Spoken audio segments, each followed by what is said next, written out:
တော့ကျွန်တော်ခင်ဗျားတို့ဒီနေ့ပြောစရာတခုရှိတယ်အဓိကတော့ဒီ comment ပိုင်ရှင်ပေါ့နော်ဘာလာပြောတာလဲမသိဘူးကျွန်တော်မင်းညဟိုပါလဲသူ့ဆိုင်ငယ်တဲ့တရုတ်ဘိန်းနဲ့တရုတ်ဘိန်းလေးဝယ်ပေးပါပေါ့နော်သူ့ဆိုင်ငယ်လေးရောင်းချင်တယ်တဲ့ကျွန်တော်လည်းပုံကြည့်လိုက်တယ်ကြည့်လိုက်ပြီးတော့ကျွန်တော်တို့အဆင်မပြေဘူးပေါ့နော်ပြီးတော့နောက်တစ်ခုက license လည်းမပါဘူး license လည်းမပါတဲ့အတွက်ကျွန်တော်မဝယ်ပေးနိုင်ဘူးပေါ့နော်ကျွန်တော်သူ့ကိုကောင်းကောင်းပဲပြောတယ်ဒါပေမဲ့ကျွန်တော်ကိုလာဆဲတယ်ခင်ဗျားကိုကျွန်တော်ပြန်ဆဲပါနော်ခင်ဗျားဆိုင်လာခဲ့လိုက်ကျွန်တော်တော့မလုံးနဲ့ခင်ဗျားကိုမေကိုလိုတွေပါလာမလုံးနဲ့နော်ပြန်ဆဲပါခင်ဗျားဟိုဆိုင်နဲ့ကနားနဲ့ဆိုပြီးတော့ပြန်မဆဲဘူးတွေပါညာတွေမထင်နဲ့နော်ခင်ဗျား line ဘောကနေပါပေါ်တင်ဆဲပါကျွန်တော်တော့မလုံးနဲ့ကျွန်တော်ပြောချင်တာကဘာလဲဆိုတော့ကျွန်တော်တို့ကဒီတက်ချီလိမ့်မှာဆိုင်ဖွင့်ထားတယ်ဆိုင်နှန်းခါရှိတယ်ကျွန်တော်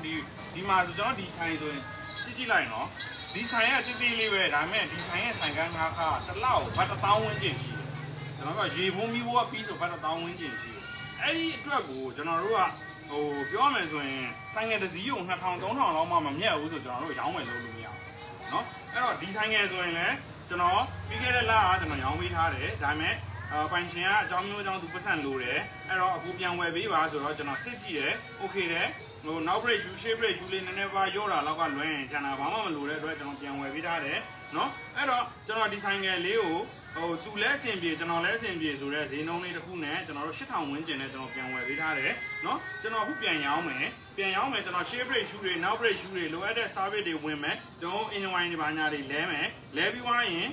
ပြန်ရောင်းပေးမယ်เนาะဘတ်1000အောက်လေးနဲ့ပဲကျွန်တော်ပြန်ရောင်းပေးမယ်เนาะဆိုတော့ဘတ်9500နဲ့ကျွန်တော်ပြန်ရောင်းပေးမယ်ဗျာတဲ့ပြောရမယ်ဆိုရင်ဆိုတော့ဒါကကျွန်တော်ဂျားထဲမှာကျွန်တော်ပြင်စင်စရိတ်တွေရှိတယ်ဒီဆိုင်ငယ်တစ်စီးကိုကျွန်တော်ပြန်ယူပေးလိုက်ရတဲ့အတွက်ကျွန်တော်ဒီဆိုင်ငယ်ကိုထားဖို့အတွက်နေရာတွေထားပေးရတယ်သူ့ကိုကျွန်တော်တို့ပြန်ရောင်းရတယ်ဆိုတော့အဲ့အတွက်ကျွန်တော်တို့ကလက်ခတွေပြောရမယ်ဆိုရင်ကျွန်တော်တို့ရဲ့လုပ်တဲ့